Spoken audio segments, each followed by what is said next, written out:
ప్రతి ఒక్కరూ తప్పకుండా పాటించవలసిన 20 నియమాలు. ఉదయం లేవగానే నీరు త్రాగాలి.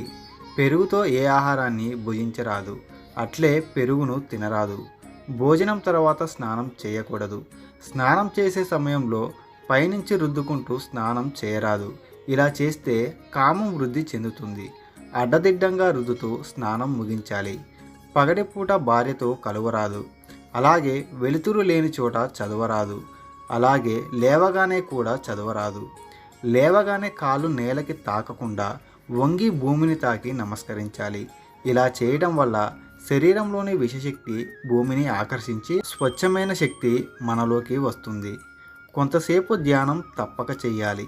ఇలా చేయడం ద్వారా శరీరంలోని అన్ని భాగాలకు అవసరమైన ప్రాణశక్తినిచ్చి సమతుల్యం చేస్తుంది. శరీరానికి హాని కలిగించే విషతరంగాలు బయటకి వెళతాయి. సాయం సమయంలో సూర్యుని కిరణాలతో స్నానం చేయాలి. అనగా కొద్దిసేపు నిలవాలి. దానివల్ల అనేక చర్మ వ్యాధులు రాకుండా శరీరము వజ్రంలా తయారవుతుంది. సూర్యకిరణాల్లో డి విటమిన్ ఉంటుంది. రోజు మొత్తం మీద ఒక్కసారి వేడి ద్రవాన్ని తాగాలి. అంటే కాఫీ, టీ వంటివి. భోజనాన్ని కూర్చొని తినండి. దీనివల్ల శరీరానికి ఎంత ఆహారం కావాలో అంతే తీసుకొని ఆపై ఇక చాలు అని సంకేతము పంపుతుంది. తద్వారా అతి ఆహారం తీసుకొని అనారోగ్యము పాలు కాకుండా ఉండగలము. భోజనం చేసిన వెంటనే నిద్రపోవద్దు.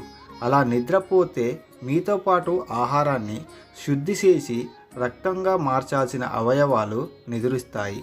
దీనితో అజీర్ణము, మలబద్ధకము ఇత్యుత్తము. రాత్రిపూట పడక గదిలో కిటికీలు, తలుపులు తెరిచి నిద్రించకండి.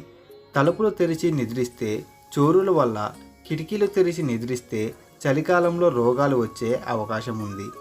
మీరు కానీ మీ పిల్లలు కానీ ఛాతీపై చేతులు వేసుకొని నిద్రపోకండి. ఇలా నిద్రించడం వల్ల ఊపిరితిత్తులపై తీవ్ర భారం పడుతుంది. కూర్చున్నప్పుడు చేతులపై తలను ఉంచి విశ్రమిస్తారు కొందరు. అలా చేయడం వల్ల మెదడుకి రక్తం సరిగ్గా సరఫరా అవ్వదు. మెదడు సమస్యలు చాలా వస్తాయి. తిరిగి తిరిగి వచ్చి లేదా చెమట కారుతున్నప్పుడు స్నానం చేయరాదు. చెమట వస్తుంది అంటే శరీరంలో వేడి పెరిగినట్టు. అలాంటప్పుడు స్నానం చేస్తే శరీరంలో వేడి పడిపోతుంది. దానితో చెమట రావటం ఆగిపోతుంది. చెమట అనేది చెడు. ఆ చెడు బయటకు రాకుండా స్నానం ఆ సమయంలో చేయరాదు. రాత్రిపూట చంద్రుణ్ణి, నక్షత్రాలని కొద్దిసేపు చూడండి. దీని ద్వారా కనులకు దృష్టి శక్తి పెరుగుతుంది. మనసుకు ప్రశాంతత కలుగుతుంది. నది, సముద్ర స్నానం చేసేవారు స్నానం అయ్యాక వెంటనే తొలతగా వీపు తుడుచుకోవాలి. శరీరంలోని అన్ని భాగాల కంటే వెన్నెముక ఎక్కువ చల్లదనం అవుతుంది. అలా చల్లదనం అవటం ఆరోగ్యం కాదు. అరటిపండును తినగానే మజ్జిగ త్రాగరాదు. అలాగే మజ్జిగన్నంలో అరటిపండు వద్దు. ఇలా తీసుకోవటం వల్ల అరటిపండు జీర్ణ వ్యవస్థకు చేరేలోపు కడుపులో నాని విషపూరితం అవుతుంది. స్త్రీలు పాలు పొంగకుండా జాగ్రత్తగా ఉండాలి. దీనివల్ల ధన నష్టం. అంతేకాదు, పాలు మంట మీద పడటం ద్వారా వచ్చే గాలి మంచిది కాదు.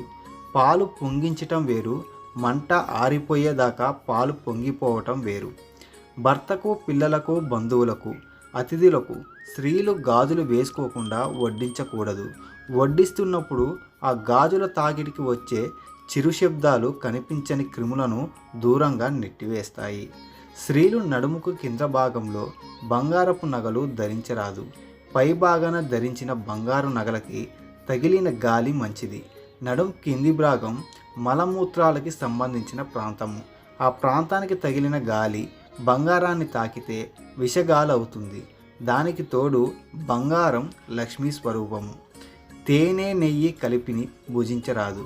అతిగా లావు ఉన్నవారు గోధుమలతో చేసిన ఆహారాన్ని స్వీకరించాలి. ఒళ్ళు నొప్పులున్నవారు మాంసాహారానికి దూరంగా ఉండాలి. చేపలను ఆహారంగా తీసుకున్నప్పుడు పాలు, పాల పదార్థాలను విడిచి భుజించాలి.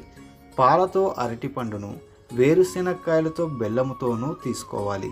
స్నానం అయ్యాక శరీరానికి ఏ నూనె వాడకండి.